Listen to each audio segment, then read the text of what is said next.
한번 따라하겠습니다. 우리도 종이 되어야 합니다.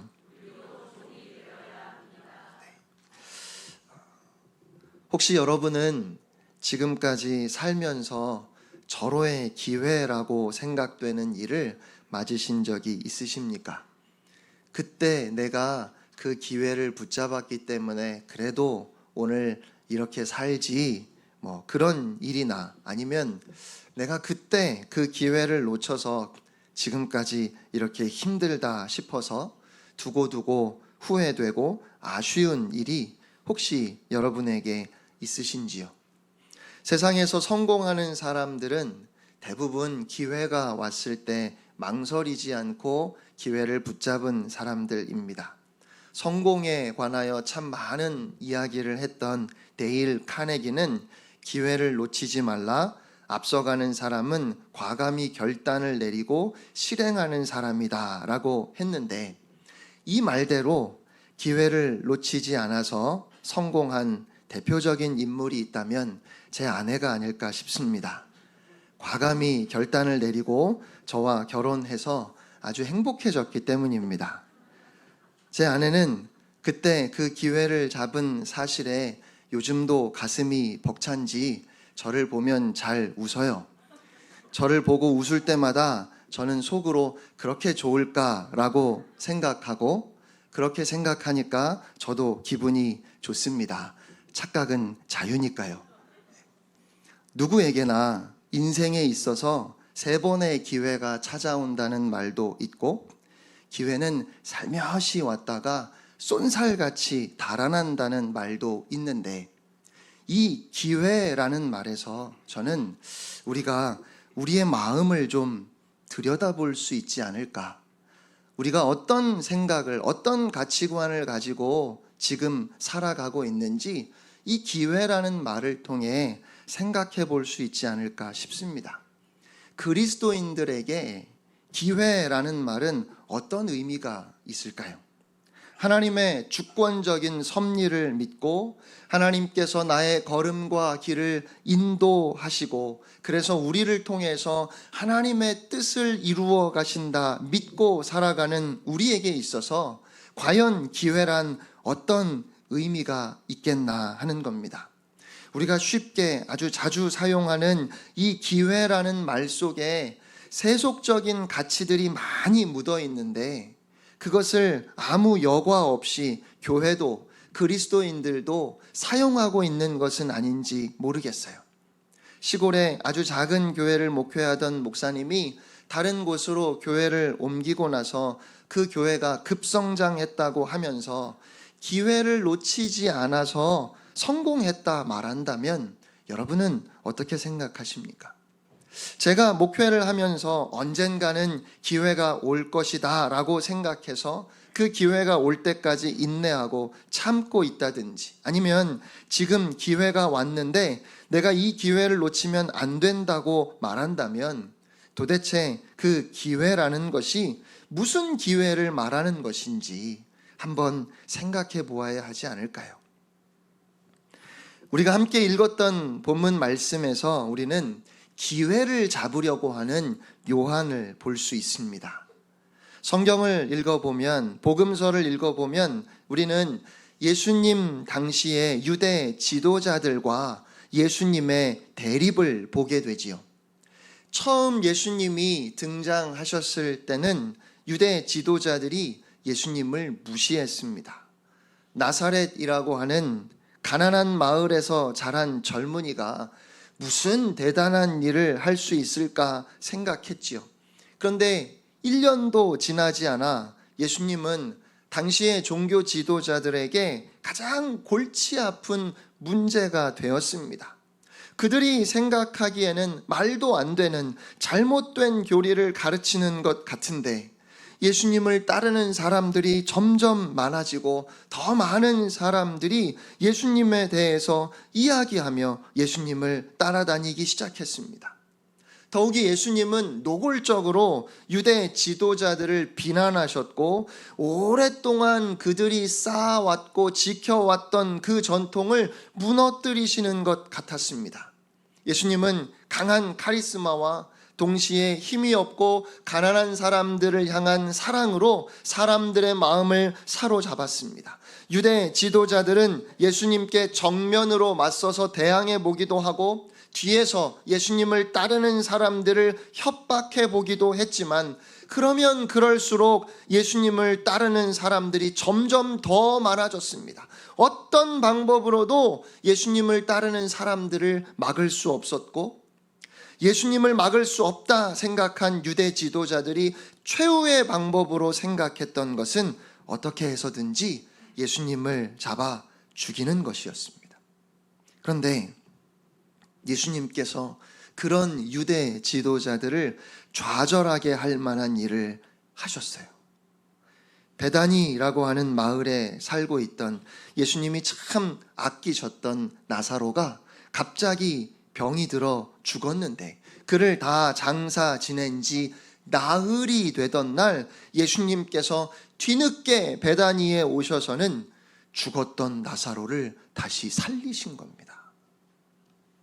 많은 사람들이 보는 가운데 죽은 지 나흘이나 돼서 냄새가 나는 그 무덤을 열라 하시고 예수님께서 나사로야 나와라 그 이름을 부르시니까 죽었던 나사로가 다시 살아나 걸어 나왔어요. 아니, 도대체 예수님이 누구시기에 어떻게 죽은 사람을, 그것도 장사 지낸 지 나흘이나 된 사람을 무덤에서 불러내실 수 있는 겁니까? 정말로 하나님의 아들이 아니라면 과연 누가 죽은 지 벌써 사흘이 지나서 냄새가 나는 그 무덤을 향해 나사로야 나오라 말할 수 있겠습니까? 이러한 상황을 잘 지켜보고 있었던 요한은 그의 형 야고보와 함께 예수님께 나아가 이야기했습니다. 바로 오늘 우리가 읽었던 말씀 35절로 37절까지 말씀을 다시 한번 한 목소리로 읽겠습니다. 시작. 세베대의 아들 야고보와 요한이 주께 나와 여짜오되 선생님이여 무엇이든지 우리가 구하는 바를 우리에게 하여 주시기를 원하옵나이다. 이르시되 너희에게 무엇을 하여 주기를 원하느냐? 여짜오되 주의 영광 중에서 우리를 하나는 주의 우편에 하나는 좌편에 앉게 하여 주옵소서. 아멘. 요한은 드디어 기회가 왔다고 생각했습니다. 이제 예수님이 예루살렘에 들어가시기만 하면 왕이 되실 거라고 확신했어요. 그래서 예수님이 그렇게 왕이 되실 때 우리 형제들을 하나는 우편에 하나는 좌편에 앉게 해달라고 간곡하게 부탁했습니다. 예수님은 예루살렘에 가셔서 고난당하실 것을 말씀하셨지만 요한은 조금도 흔들리지 않았습니다.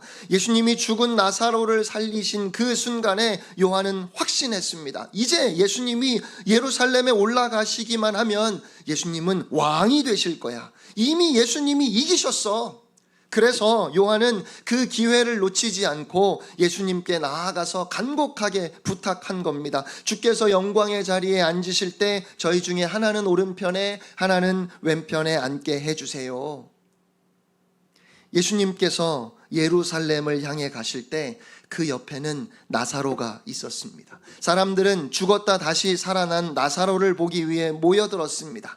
모이면 예수님 이야기를 했고 예수님이 가는 곳마다 사람들이 모여들었습니다. 예수님과 나사로를 보면서 예수님이 저 나사로를 살리셨다고, 죽었던 나사로가 무덤에서 걸어 나오는 걸 내가 보았노라고 그렇게 자랑하며 증언했습니다. 드디어 예수님이 예루살렘에 들어가십니다. 그리고 요한이 생각한 그대로 수많은 사람들이 예수님을 열렬히 환영하며 외쳤습니다. 호산나, 주의 이름으로 오시는 분에게 복이 있도다. 이스라엘의 왕에게 복이 있도다. 그리고 그것을 보면서 바리새인들이 서로 이렇게 말합니다. 요한복음 12장 19절입니다. 바리새인들이 서로 말하되 볼지어다 너희 하는 일이 쓸데없다.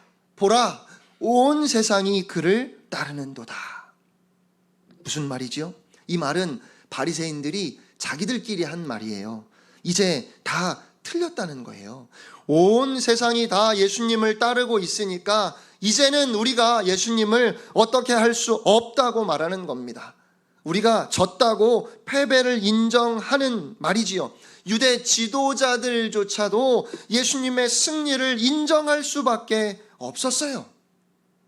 그런데 그렇게 예루살렘에 입성하신 예수님이 움직이지를 않으십니다. 이해할 수가 없어요. 죽은 사람도 살릴 수 있는 능력이 있고 수많은 사람들의 가슴을 뜨겁게 하는 날카롭고 냉철한 가르침이 있고 가난하고 병든 사람들을 위하시는 따뜻한 온정과 사랑이 있어서 그래서 수많은 사람들이 호산나 우리의 왕이여 이스라엘의 왕이여 다윗의 자손이여 외치며 이제는 예수님을 왕으로 삼겠다 말하고 있는데 이제 그야말로 완전히 세상을 바꿀 수 있는 절호의 기회인데 그런데 예수님이 움직이지 않으셔요. 그냥 예수님 말 한 말씀만 하시면 온 백성이 들고 일어날 것이고 그러면 예수님은 왕이 되실 텐데 이 중요한 순간에 예수님께서 아무 말씀도 하지 않으십니다. 기다리다 예수님께 희망이 없다 생각한 가룟 유다는 이미 유대 지도자들에게 예수님을 팔아 넘기려 하고 있는데 그런데도 예수님은 움직이지 않으십니다. 아니 오히려 예수님은 스스로 패배를 준비하시는 것 같습니다. 제자들의 발을 씻어주시며 너희가 서로 사랑하라 당부하시고 예수님은 고난당하시고 십자가 죽음의 길을 가셔야 하지만 제자들은 안전하게 지켜달라고 그렇게 하나님 앞에 기도하셨습니다. 예수님은 그렇게 기회를 놓치셨습니다. 반대로 유대 지도자들은 그 기회를 놓치지 않았습니다. 그리고는 순식간에 예수님을 붙잡아 십자가에 못 박아 버렸습니다. 요한이 보기에 예수님은 분명히 기회를 놓치셨습니다. 그렇게 열렬히 주님을 환영하던 사람들에게 한마디만 하셨어도 예수님은 충분히 왕이 되실 수 있었는데 그런데 그 기회를 놓치신 겁니다. 그러나 여러분, 우리 주님은 그렇게 생각하지 않으셨습니다. 그것을 기회로 여기지 않으셨습니다. 왜냐하면 예수님은 왕이 되기 위해 예루살렘에 입성하신 것이 아니라 십자가의 길을 가시기 위해서 예루살렘에 오셨기 때문입니다. 주님은 고난 받으시고 십자가에 달려 죽으시기 위해 예루살렘에 가셨습니다. 그래서 사람들의 환호와 충분히 왕이 될 수도 있었던 그 상황은 예수님께 기회가 아니라 절대로 누리거나 빠져서는 안 되는 유혹이었습니다.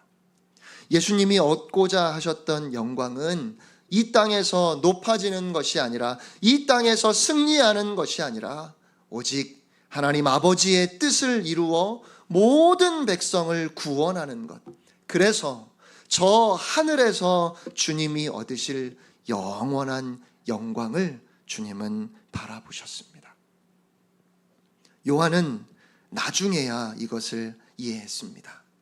예수님의 부활을 통해 진정한 승리를 깨달은 후에야 요한이 알게 되었습니다. 그때부터 요한은 절대로 전에 예수님께 구했던 영광을 성공이라고 생각하지 않았고 다시는 그런 기회를 기다리지도 않았습니다. 그러면서 자신이 예수님께 그 영광을 구했을 때 예수님 좌편에 우편에 앉게 해주세요 라고 했을 때 예수님께서 그에게 하셨던 말씀을 그는 기억했습니다. 본문 43절 44절 말씀입니다. 우리 같이 한 목소리로 읽겠습니다. 시작. 너희 중에 누구든지 크고자 하는 자는 너희를 섬기는 자가 되고 너희 중에 누구든지 으뜸이 되고자 하는 자는 모든 사람의 종이 되어야 하리라. 아멘. 누구든지 크고자 하는 자는 섬기는 자가 되고 누구든지 으뜸이 되고자 하는 자는 모든 사람의 종이 되어야 한다. 요한은 그 말씀대로 매일매일을 사람들을 섬기고 사랑할 수 있는 기회라고 생각했습니다. 그가 그렇게 생각했음을 우리는 요한 1서를 읽어보면 분명하게 알 수 있습니다. 그리고 그러한 요한의 삶 때문에 사람들은 요한을 가리켜서 사랑의 사도라고 말하지요. 사도 바울이 에베소의 성도들에게 편지를 쓰면서 세월을 아끼라고 했습니다. 에베소서 5장 15절 16절입니다. 그런즉 너희가 어떻게 행할지를 자세히 주의하여 지혜 없는 자같이 하지 말고 오직 지혜 있는 자같이 하여 세월을 아끼라. 때가 악하니라. 또 골로새서 4장 5절에도 똑같이 세월을 아끼라는 말씀이 있습니다. 이 말씀을 NIV 성경에서는 Making the most of every opportunity라고 번역을 했습니다. 그대로 뜻을 옮기면 모든 기회에 최선을 다하라입니다. 모든 기회에 최선을 다하라. 한국말 성경에서는 세월을 아끼라 하는 말씀으로 번역이 되어 있죠. 그러니까 이 말씀의 의미는 우리가 이 땅을 살아가는 우리의 인생에 있어서 모든 순간순간이 다 기회이고 그 모든 순간순간에 최선을 다해서 사는 것이 그리스도인의 삶이라는 말씀이에요. 영생을 소유한 사람들에게는 이 땅을 살아가는 동안 세속적인 의미로 기회라고 부를 수 있는 것이 없습니다. 평생에 3번 찾아온다고 말하는 그런 기회는 여러분 없는 겁니다. 교회가 크게 성장할 수 있는 기회, 내가 성공할 수 있는 기회 없습니다. 더 높아지고 더 많은 것을 얻을 수 있는 그런 기회는 없는 겁니다. 출세할 수 있는 기회가 오기를 기다리며 인내하고 수고하는 모습은 비록 그 모습이 성실해 보인다 할지라도 바람직하지 않습니다. 예수로 사는 사람들에게 세상이 말하는 기회는 없습니다. 그런 기회를 기다릴 필요도 없고 기다려서도 안 되는 겁니다. 절호의 기회를 놓친 것 같아서 너무 아쉽고 그런 기회가 기다려질 때마다 왕이 될 수 있는 기회를 붙잡지 않으셨던 예수님을 우리가 다시 생각해야 할 겁니다. 사랑하는 여러분, 십자가에서 주님과 함께 죽었고 이제 내 안에 계신 예수 그리스도의 그 능력으로 사는 우리는 우리에게 주어지는 모든 시간, 모든 날들이 다 기회예요. 어떤 기회입니까? 주님을 높일 수 있는 기회이고 주님을 섬길 수 있는 기회이고 주님의 제자로 살아낼 수 있는 기회입니다. 예수로 사는 사람들에게 매일매일 순간순간이 낮아지고 섬길 수 있는 기회입니다. 그런데도 우리는 자꾸만 세상을 힘으로 이기려 하기 때문에 기회를 놓친 것이 못내 아쉽고 억울하고 여전히 다른 사람보다 높아질 수 있는 높은 자리에 설 수 있는 기회를 기다리고 있어요. 예수님은 고난의 길을 가심으로 영광의 왕이 되셨고 죽으심으로 우리에게 영원한 생명을 주셨는데 그 생명을 받은 우리는 이 땅에서 높아질 기회만 바라보고 있습니다. 영생을 소유한 우리가 여러분 어떻게 살아야 할까요? 우리에게는 영원한 생명, 영광의 나라가 있으니까 남에게 기죽지 않고 남을 누를 수 있는 기회, 그런 기회를 찾지 말아야 합니다. 남에게 대접받고 호통치며 사는 것을 죽을 때까지 포기해야 합니다. 그런데요, 우리가 정말 그렇게 살 수 있을까요? 되지도 않을 말을 제가 지금 하고 있는 것은 아닙니까? 저도 그렇게 못할 거면서 함부로 말하고 있는 건 아닌가요? 남을 누르거나 남에게 대접받고 남에게 인정받을 수 있는 기회를 그냥 다 내려놓으라니요. 아니, 그렇게 해야만 한다고 말한다면 여러분은 받아들이실 수 있겠습니까? 과연 그렇게 세상을 살 수 있을까요? 다 좋은데 영생도 좋고 믿음도 좋지만 이 땅에서 기죽지 않고 살려면 돈이 있어야 하고 힘이 있어야 하고 실력이 있어야 합니다. 아닙니까? 그래서 어쩔 수 없다 생각하고 조금만 더 돈을 가지려고 했고 조금만 더 힘을 가지려고 했는데 그건 어쩔 수 없이 필요한 것이라고 생각했는데 저는 어쩌면 우리가 그렇게 우리에게 힘이 있어야 한다 생각했던 그 순간부터 우리가 타락의 길을 가게 되었지 않나 싶습니다. 우리는, 교회는 처음부터 그런 생각을 하지 말았어야 하는 겁니다.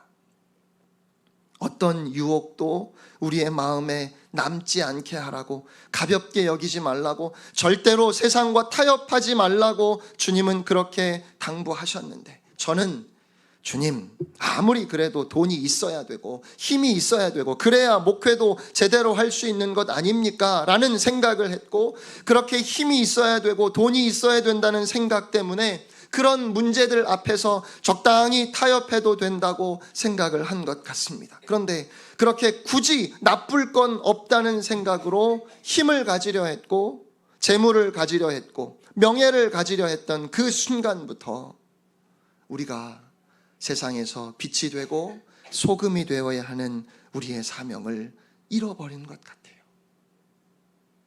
세상이 갈수록 강팍해져 가는데, 세상이 정말 문제라고, 도대체 이래서 되겠느냐고, 어떻게 학력으로, 어떻게 돈으로 사람을 그렇게 등급을 나누고 평가하는지 모르겠다고 전부 다 가슴을 치면서도 아무도 그것을 먼저 내려놓으려고 하지는 않습니다. 그러면 내가 손해보고 내가 당한다 생각하기 때문에 그렇습니다. 내가 먼저 웃어주고, 내가 먼저 용서를 구하고, 먼저 참고, 먼저 섬김의 본을 보이면 진 것 같지만 그것이 이긴 거라는 것 왜 모르겠습니까? 그런데 머리로는 알겠는데 너무 억울해서 못하겠어요. 내 생각을 먼저 꺾는 것도 못하겠고, 아내에게, 자녀에게 먼저 용서를 구하는 것도 그렇게 어렵습니다. 그래서 좀 화목해진다 한들 상한 자존심 때문에 마음에 기쁨이 없을 것만 같고, 힘과 돈과 권력의 맛을 이미 너무 잘 알고 있는 우리는 그것을 내려놓고 내가 먼저 사랑하고 품어줄 때 오는 기쁨이 훨씬 더 클 거라는 그 믿음이 도대체 우리 안에 생기지를 않는다는 말입니다. 그러니 어찌해야 좋겠습니까? 주님께서 가르쳐 주셨고, 아니 친히 우리에게 그 삶을 통해 보여주셨는데, 그리고 우리에게 요구하신 그 길, 이 땅에서 영광을 누리려 하지 말고, 이 땅에서 대접받으려고 하지 말고, 섬김받으려 하지 말고, 오히려 남을 섬기고 돕는 자리에, 낮은 자리에 있어야 한다. 그 섬김을, 그 나눔을 하나님이 기억하시고 영원한 나라에서 진정으로 너희를 높여주실 거다. 그 영광이 진짜 영광이야. 세상에서 쫓는 영광은 다 헛된 것이고 아침 안개처럼 사라져버릴 것이라고 그렇게 주님은 말씀하시는데, 그럼에도 불안해서, 불편해서 못 견디겠습니다. 그렇게 살면 안 될 것 같아서 여전히 조금이라도 힘을, 돈을 갖고 싶은 이 마음을 어찌해야 할까요? 여러분, 요한은 어떠했을까요? 그가 주님의 고난과 십자가를 묵묵히 바라보고 이후에 부활하신 주님을 만나 주님이 그를 다시 일으켜 세워주실 때, 정말 주님이 나에게 주기를 원하셨던 그 영생이 무엇인지를, 우리가 바라보아야 하는 진정한 영광이 무엇인지를 그가 깨닫고 난 후에 아마도 요한은 평생 그가 사역을 하면서 오늘 본문에 기록된 이 사건, 그가 주님께 나아가서 나를 주님의 오른편에 앉게 해달라고 부탁했던 그 순간을 가장 부끄러워하지 않았겠습니까? 내가 왜 그때 그런 부탁을 했을까? 십자가를 바라보고 가시는 주님 앞에 그 주님 붙잡고 주님의 우편에 앉게 해달라고 내가 어찌 그런 부탁을 했을까? 생각할 때마다 주님께 죄송하고 부끄럽지 않았을까요? 저는 제가 주님이 부르실 때까지 이 땅을 살아가면서 승리인 듯 보이지만 결국 패배인 그 허상을 따라 살지 않았으면 좋겠고, 주님의 몸된 교회들이 세속적인 영광을, 그 찌든 흉측한 화려함에 수치를 느낄 수 있으면 좋겠습니다. 얻은 것 같지만 결국은 다 잃어버린 것이고, 높이 올라간 줄 알았는데 결국은 낭떠러지에 서 있는 그 허상을 마치 절호의 기회라도 되는 양, 그 기회를 붙잡아서 성공했다고, 그 기회를 놓쳐서 실패했다고 그렇게 말하지 않았으면 좋겠습니다. 아내나 남편 앞에서, 자식이나 병약하신 부모님 앞에서 군림하듯 서 있는 모습은 승자의 영광스러운 모습 같지만, 사실은 주님의 오른편에 앉게 해달라고 청했던 요한의 모습만큼이나 초라하고 부끄러운 모습임을 하나님의 사람들은 인정하며 살아야 할 것입니다. 내비게이터 선교회의 지도자 론 세니가 한 젊은이에게 제자 훈련을 시켰습니다. 섬기는 종에 대한 훈련을 받은 젊은이가 물었습니다. 선생님, 제가 이제 그리스도의 참된 종이 되었음을 어떻게 알 수 있을까요? 그때 론 세니는 젊은이에게 대답했습니다. 지금은 모르지. 교육을 받으면서는 다 섬김의 종의 삶을 살겠다고 고백해. 그러나 사람들이 정말 자네를 종으로 취급할 때, 그때 자네가 어떻게 반응하는지를 보면 알 수 있어. 네가 나를 무시해? 이러면서 화를 낸다면 아직 종이 되지 못한 거야. 그러나 남들이 자네를 무시하고 종으로 취급할 때도 내가 종임을 인정하고 받아들일 수 있다면 비로소 자네는 진정한 종이 된 것이네. 사람들이 저를 종으로 여길 때 제가 과연 어떤 반응을 보일까 생각해 보았습니다. 제가 이럴 것 같습니다. 나는 하나님의 종이지 사람들의 종은 아니라고. 그런데 오늘 예수님은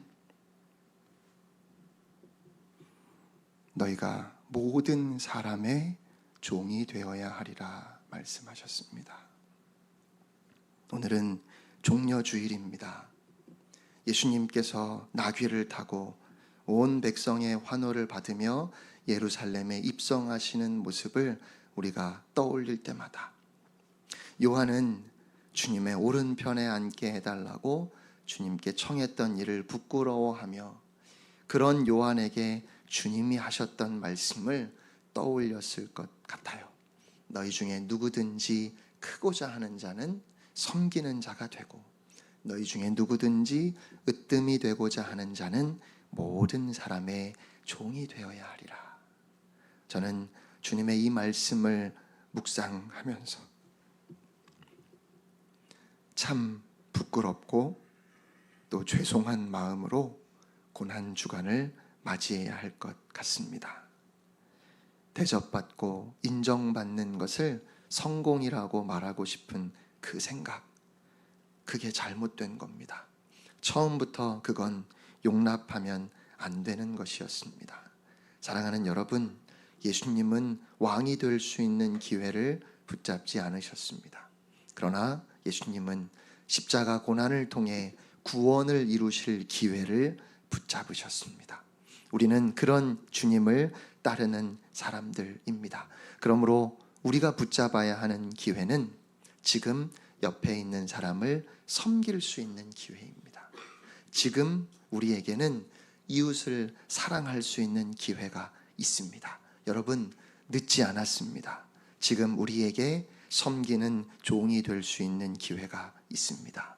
예수님이 보여주신 것처럼 그렇게 종이 될 수 있는 기회를 붙잡는 여러분이 되시기를 주님의 이름으로 축원합니다.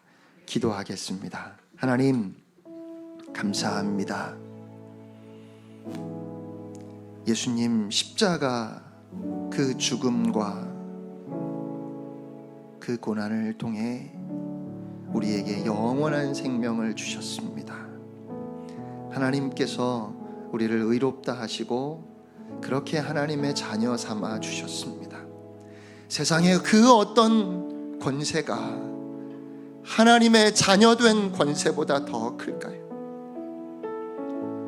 주님이 우리를 의롭다 하시고 세워주시는 그 영광이 세상의 그 어떤 영광과 비교될 수 있을까요? 주님 우리에게 다 주셨는데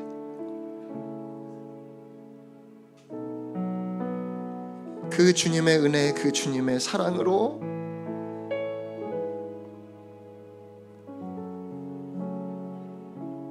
우리가 온전히 새롭게 되었는데 여전히 이 땅에서 더 높아지고 더 많은 것을 가지려 하는 우리의 마음을 예수님의 좌우에 앉게 해달라 부탁했던 요한의 말을 통해 다시 바라보게 됩니다. 주님, 고난주간 한 주간을 맞이하면서 적극적으로 최선을 다해서 모든 기회를 붙잡는 우리 모두가 되게 하여 주옵소서. 섬길 수 있는 기회를 붙잡게 하시고 사랑할 수 있는 기회를 붙잡게 하시고 먼저 용서를 구하며 화해할 수 있는 기회를 붙잡게 하시고 그렇게 모든 사람의 종이 되는 기회를 붙잡는 우리 모두가 다 되게 하여 주시옵소서. 예수님의 이름으로 간절히 기도드립니다. 아멘. 우리 함께 피난처 되시는 주 예수 찬양하겠습니다. 고난주간 특별 새벽 기도회 중에 매일 우리가 부르고 기도할 찬양이에요. 저도 잘 모르는 찬양인데 그래서 지난주부터 우리가 이 찬양을 계속 배우며 부르고 있는데 부를 때마다 큰 은혜가 됩니다. 이게 중국 찬양이라고 해요. 중국에서 만들어진 찬양이라고 합니다. 가사 하나하나를 기억하며 우리가 함께 고백하겠습니다. 모두 자리에서 일어서셔서 결단의 찬양 함께 부릅니다.